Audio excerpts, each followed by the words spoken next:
Hai semua, Assalamualaikum. Nama saya Amira Afifah. Orang panggil saya Effie. So, saya ialah student degree Economics dekat UIE. Saya student second year, second sem. Degree untuk course Economics dekat UIE. So, saya ada buat service tutor untuk ekonomi SPM. Daripada saya habis SPM lagi dulu. Saya SPM 2022. Untuk ekonomi saya dapat A+. So saya charge sejam RM30. Saya akan provide notes dan boleh tanya bila-bila masa dekat WhatsApp. Selain daripada itu, saya buat YouTube ni sebab saya nak share knowledge dan saya harap dapat memudahkan student dan junior saya untuk buat revision ekonomi. Dan semua ilmu yang saya dapat ni semua daripada Cikgu Mazlina, Cikgu Siti Mazlina, dan tolong ajar saya time saya SPM dulu dekat SMKA Kuala Selangor.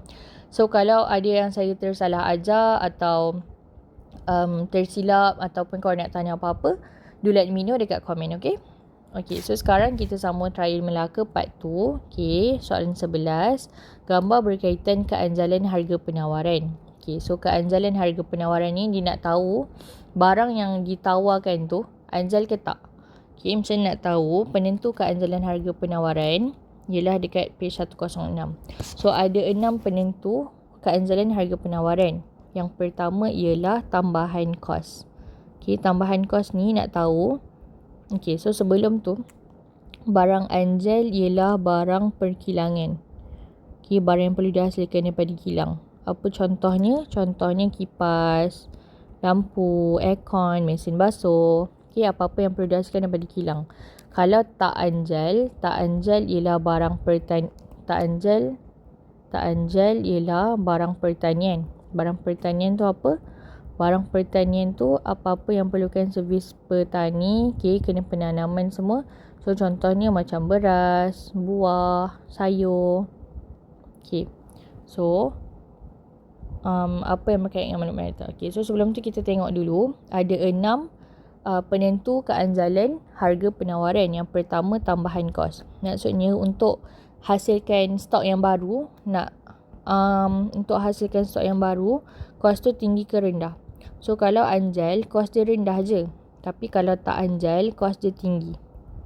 Okay, sebab apa? Kenapa kalau nak tambah untuk hasilkan stok yang baru, anjal kos dia rendah? Sebab anjal kan ada kilang. So kilang ni bila kita buat secara pukal, okay, kos pengeluaran tu akan jadi lagi rendah. Okay, so kalau tak anjal contohnya barang pertanian kan. So barang pertanian nak hasilkan stok lagi baru, okay, maybe kena tunggu musim, kena tunggu baju yang elok untuk hasilkan buah, sayur dan beras yang baru. Okay, so yang kedua, kita kena tengok yang kedua ialah corak penggunaan faktor pengeluaran. Okay, faktor pengeluaran. Nak dapatkan faktor pengeluaran, okay, nak dapatkan bahan-bahan untuk hasilkan barang yang kita nak jual tu. Kalau barang anjal, senang je nak dapat faktor pengeluaran dia. Okay, contoh, anjal kan barang perkilangan. Contohnya kipas ataupun lampu. So untuk hasilkan kipas, senang je nak dapatkan resources untuk kipas. Okay, benda tu kita boleh dapatkan. Just order je daripada supplier, order je daripada kilang lain.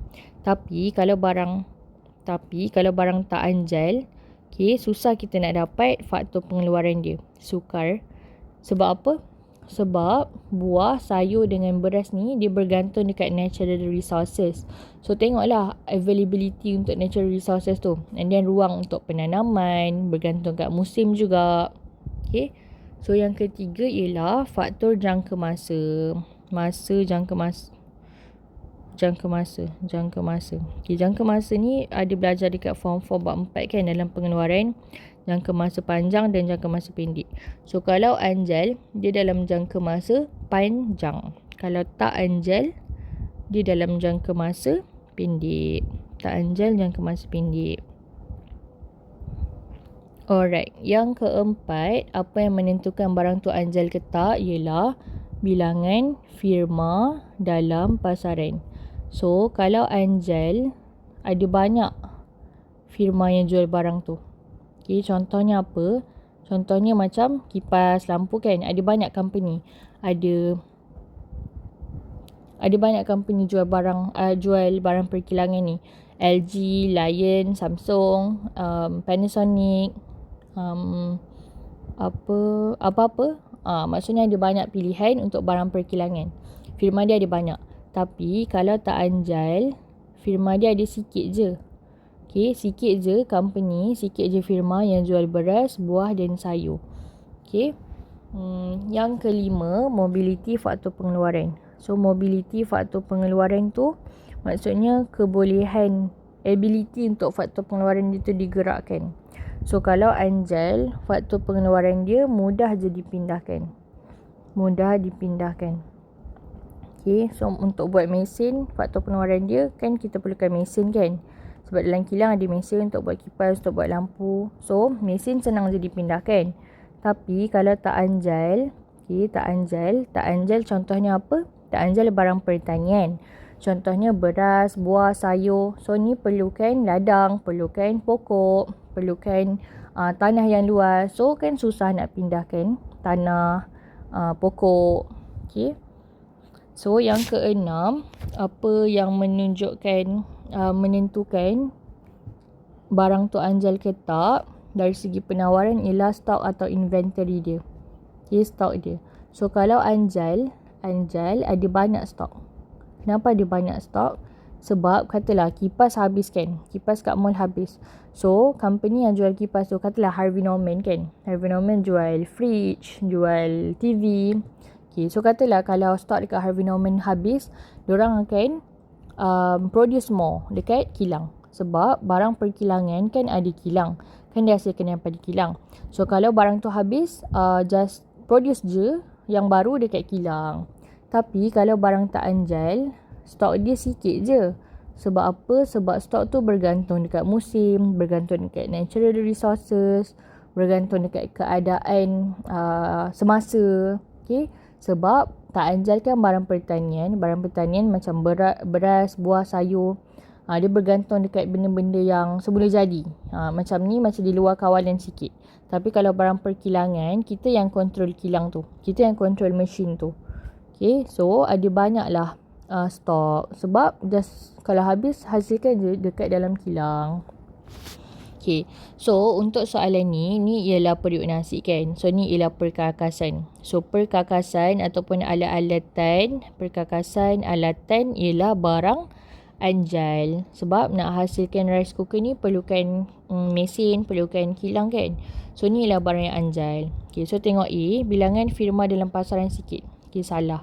Sebab banyak je firma yang jual barang Anjal ni. Banyak je firma yang jual barang perkilangan. Banyak je company yang jual kipas, lampu, aircon. Okay, benda tu firma dia ada banyak. B, mobility faktor pengeluaran rendah.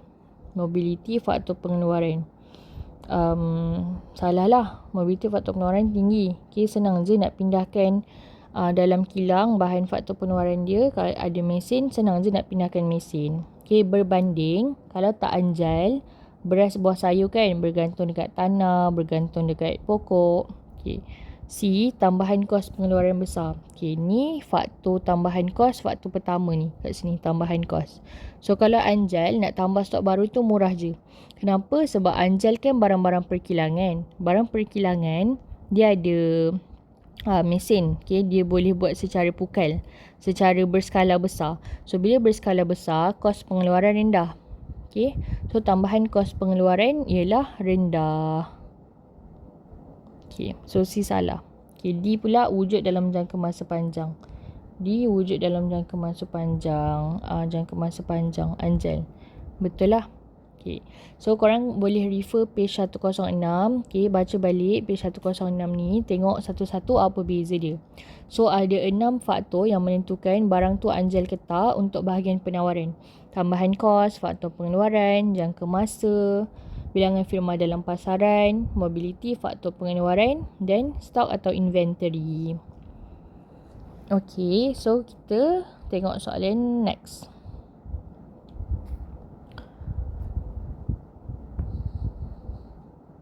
Okay, so soalan next ialah soalan 12, fungsi wang. Okay, so fungsi wang ni dalam bab 3 form 4. Okay, fungsi wang dalam bab 3 form 4. Okay, so fungsi wang ada 4 fungsi wang. Yang pertama ialah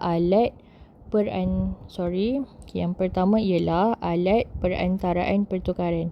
So alat perantaraan pertukaran ni, okay, dalam English kita panggil medium of exchange. Kalau korang nak further economics dekat degree, okay, dekat uni, so belajar benda yang sama juga. 4 fungsi, ada fungsi wang juga, alat perantaraan pertukaran. Dalam English disebut medium of exchange. Maksudnya untuk jual atau beli barang. So kalau korang nampak dalam ayat tu perkataan jual atau beli barang, dia menunjukkan alat perantaraan pertukaran. Dan fungsi wang sebagai alat ukuran nilai. Alat ukuran nilai ni maksudnya untuk measure value. So macam nak measure value, sama ada dia compare harga, dia bandingkan harga, ataupun dia state harga barang tu. Contoh, harga pensel RM2, harga tablet RM3K. So kalau dia state harga ataupun dia bandingkan kedai A jual berapa, kedai B jual berapa. So tu ukuran nilai. Okay, apa maksud bandingkan? Bandingkan tu kan, contoh macam kita nak tengok dekat Watson sabun berapa, dekat Guardian sabun harga berapa. So mana lagi berbala, beli kat Watson ke beli kat Guardian? Okay, so untuk bandingkan tu nak tengok mana yang lebih bernilai tinggi, beli kat Watson lagi murah atau Guardian.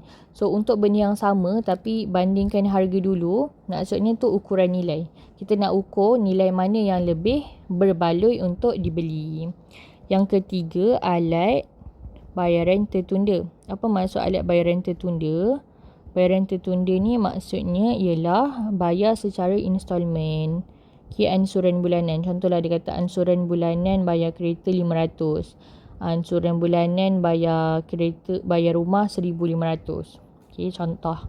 Yang keempat, alat untuk saving. Alat apa? Simpanan. Alat simpanan nilai. Term dia alat simpanan nilai. So ni untuk saving. Kalau ada perkataan simpanan, okay, simpan untuk kecemasan ke, untuk masa depan ke. So tu semua alat simpanan nilai. So fungsi wang ada 4. Yang pertama, alat perantaraan pertukaran untuk jual atau beli barang. Yang kedua, alat ukuran nilai untuk bandingkan harga barang. Yang ketiga, alat bayaran tertunda untuk installment. Yang keempat, alat simpanan nilai untuk saving. Okay, so jom tengok. Kena matchkan. Okay. Yang pertama, alat perantaraan pertukaran kan. Kalau alat perantaraan pertukaran tu maksudnya kalau ada perkataan jual atau beli barang. Jual atau beli barang. Okay, jual atau beli barang. So cari apa yang jual atau beli barang.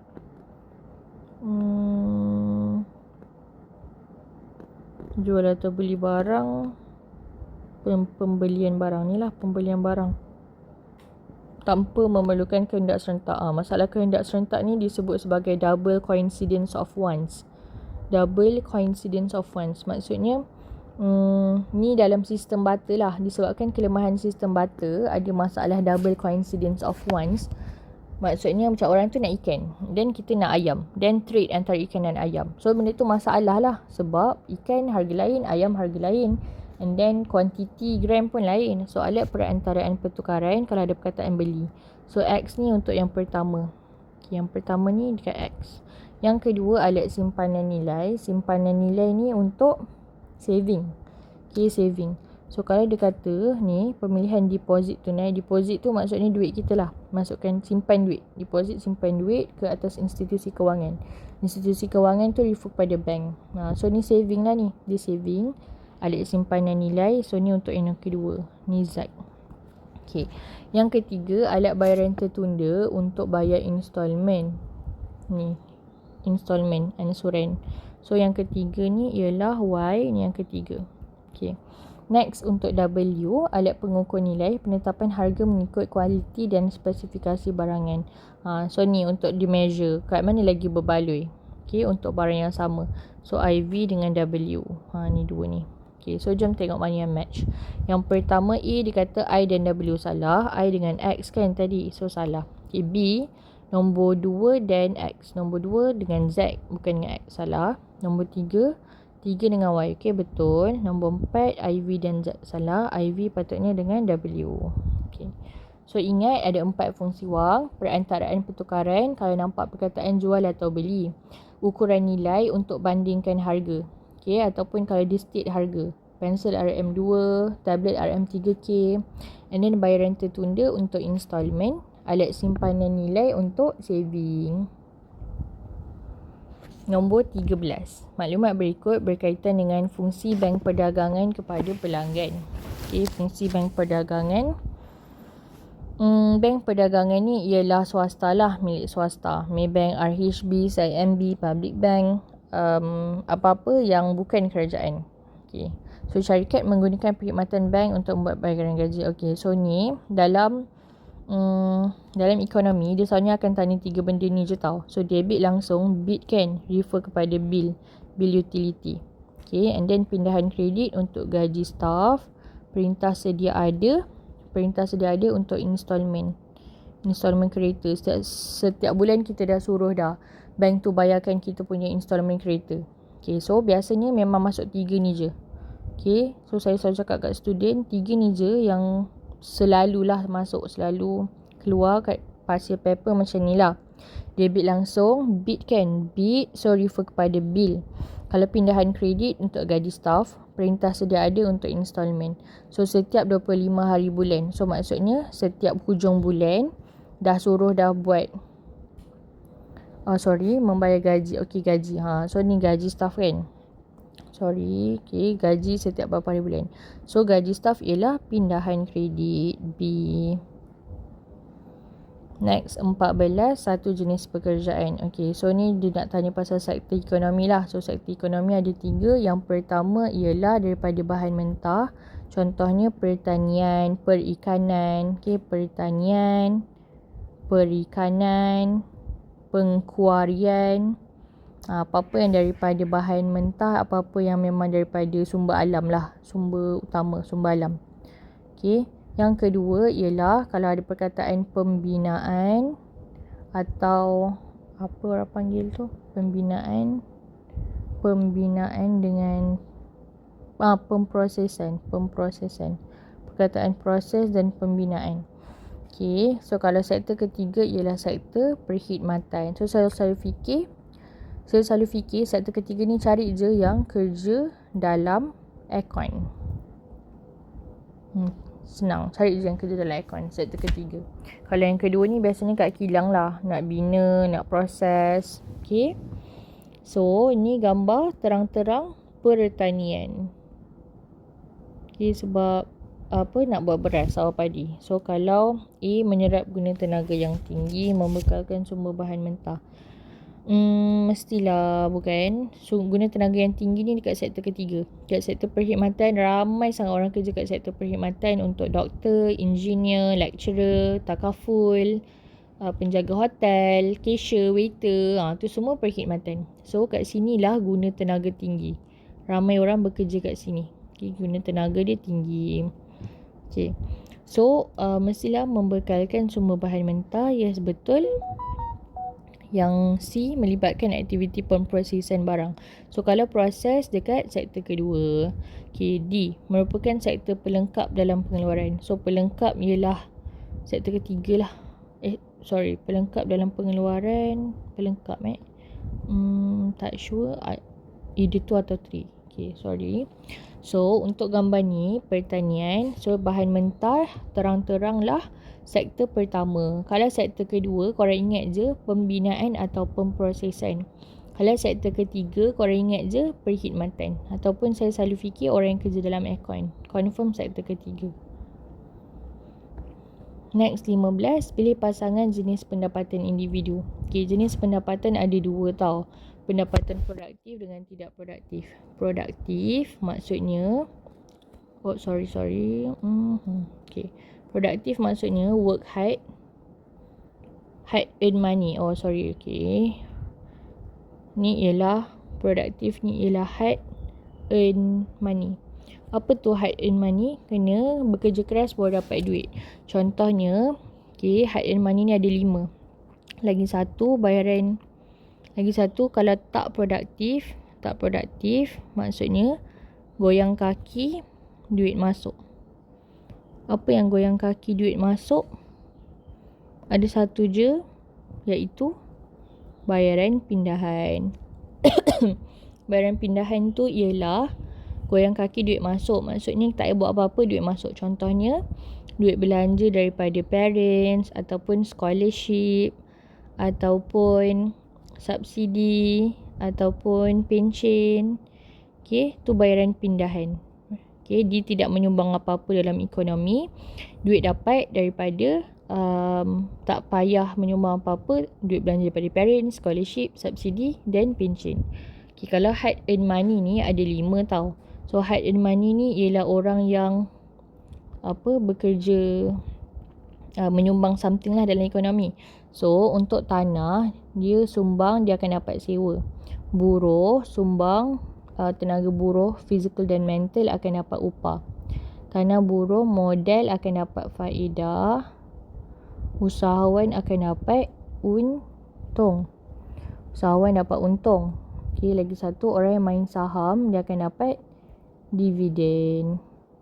Okay, saham, dividen, tanah dapat sewa, buruh dapat upah, modal dapat faedah, usahawan dapat untung. Okay, so itulah ni semua pendapatan produktif. Okay, tak produktif ada satu je, bayaran pindahan. Okay, so jom tengok soalan. A. Dividen diberikan kepada pemilik modal wang dalam simpanan. Okay, kalau ada modal akan dapat faedah.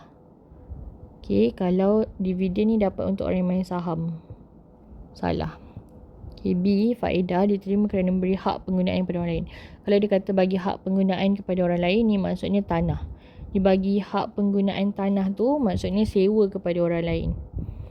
Okay, C. Untung dihitung berdasarkan perbezaan jumlah hasil dan jumlah kos. Betul, untung usahawan akan dapat kalau dijual produk. Okay, yang keempat, D. Dibayar kepada individu menanggung kesanggupan menanggung risiko. Okay, ni usahawan lah. Usahawan dapat untung sebab usahawan kan berani menanggung risiko.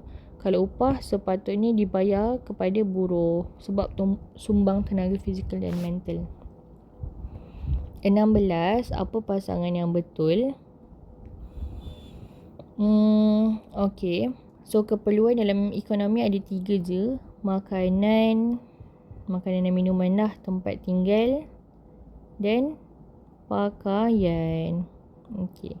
So keperluan, harga dikawal oleh kerajaan, yes betul. Harga ditentukan kuasa pemerintahan pada orang, okay betul. So A mungkin betul. Okay, B. Keperluan banyak pilihan, salah. Kehendak yang banyak pilihan. Okay, so ni terbalik lah. Ni terbalik. B salah. Okay, C. Mencapai kehidupan selesa, tak. Selesa untuk ni. Mencapai kesesatan hidup minimum sini. Okay, so C pun terbalik. D. Dipengaruhi pendapatan individu, tidak dipengaruhi. Okay, so keperluan dia tak dipengaruhi pun pendapatan individu. Tak kisah orang senang ke orang susah ke, semua keperluan sama je. Okay, so 16A. 17. Kenapa belanjawan peribadi penting kepada seorang individu? Okay, so belanjawan peribadi ni saya selalu cakap kat student, bahasa pendek dia belanjawan peribadi ialah bajet. Okay, bajet. So kenapa penting buat bajet? Ni ialah form 4 bab 3. Kenapa penting buat bajet belanjawan peribadi kan? Kejap belanjawan peribadi. Kenapa pentingnya buat belanjawan peribadi ni?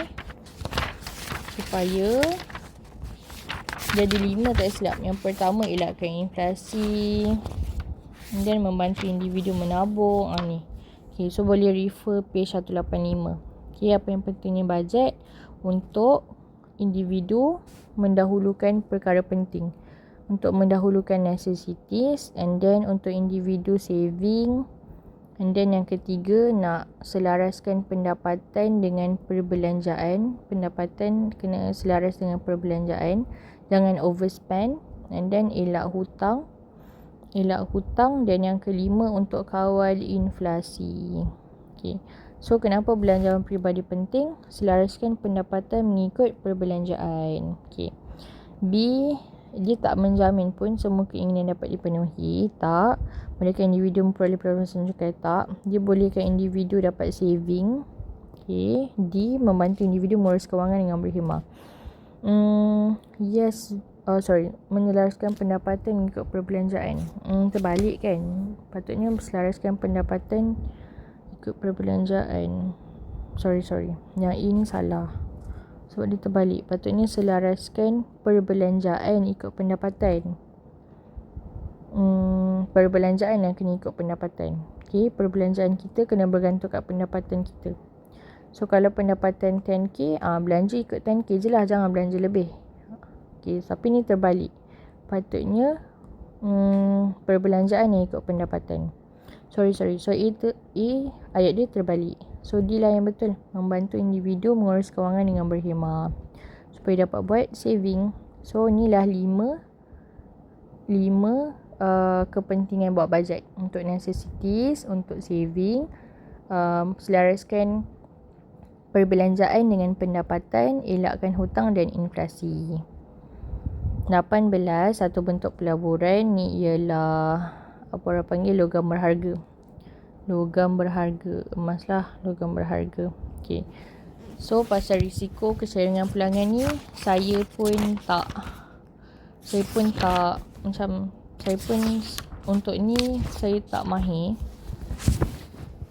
So boleh buka page 192 untuk tengok. Okay, kalau logam berharga, kalau ikutkan dekat buku teks, risiko dia sederhana. Risiko sederhana. So either C atau D lah. Pulangan untuk logam berharga tinggi. Okay, so D. Kecairan dia ialah rendah. Kecairan ni maksudnya velocity of money untuk jadikan cairkan dia. Maksudnya daripada emas ni nak tukar daripada cash, nak tukar untuk boleh beli barang, senang je. Pergi je gadai, terus dapat cash boleh terus beli barang. Berbanding kalau yang lain kan, macam hartanah, susah. Nak cairkan tu susah, nak jadikan rumah tu cash tu susah. So kalau gold ni senang je nak jadikan cash, senang dia terus nak beli barang. So jawapan dia D. Risiko sederhana, pulangan tinggi, kecairan rendah. 19. Maklumat berikut berkaitan dengan kos pengeluaran bagi beg tangan. Berapakah kos purata? Kos purata tu macam nak kira. Kos purata ialah jumlah kos bahagi output. Okay. So jumlah kos tu ada dua. Kos tetap dan kos berubah. Okay. So kalau ni dekat form 4 lah, bab 4. Form 4 bab 4. Okay. Kos tetap maksudnya bayaran kepada input tetap. Input tetap tu contohnya mesin dan kilang. Okay, kalau kos berubah, ingat je 2B iaitu buruh dan bahan mentah. So bayaran kepada buruh dan bahan mentah. So macam nak kira kos purata, kos tetap tambah kos berubah bahagi dengan output. So jumlah kos ialah 100 lah bahagi 10. So 10 lah. Okay, 20 berkaitan dengan externality. Externality ni form 4 bab 4 ada positif, ada negatif. Kalau positif dipanggil faedah sosial. Okay. Kalau negatif dipanggil kos sosial. Okay.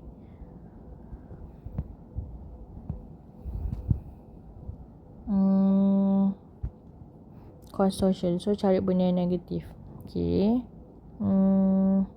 Okay, so sebelum tu externality ni ialah kesan kepada pihak ketiga. So siapa pihak ketiga? Bukan pengguna, bukan juga pengeluar. Maksudnya kita sebagai orang awam. Okay, apa contohnya? Contohnya macam jam kan. Okay, contoh kos sosial, externality negatif ialah jam. Bukan kita yang rosakkan traffic light, bukan kita yang menyebabkan aksiden, tapi kita sebagai orang biasa kena hadap jam. Okay, sama juga macam cerita ni, syarikat ada beli tanah berhampiran sebuah kampung untuk menempatkan 10 buah van. Okay, so dia just beli tanah tu untuk parking je lah. Okay, so bila dia buat untuk parking, apa kesan negatif dia?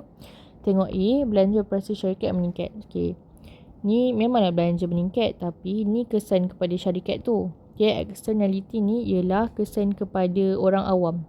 Orang awam yang tak ada kaitan dalam pengeluaran. Okay, so ni salah. B, pertambahan gaji pengawal keselamatan. Okay, ni pun tak ada kaitan. Okay, C, kenaikan harga tanah di kawasan sekitar. Okay, ni patutnya faedah sosial. Faedah ialah benda positif, tapi dia minta kos sosial. So jawapan dia D, kesesakan lalu lintas. So dah habis untuk part 2. Kita sambung part 3 untuk Melaka. Thank you for watching. Bye.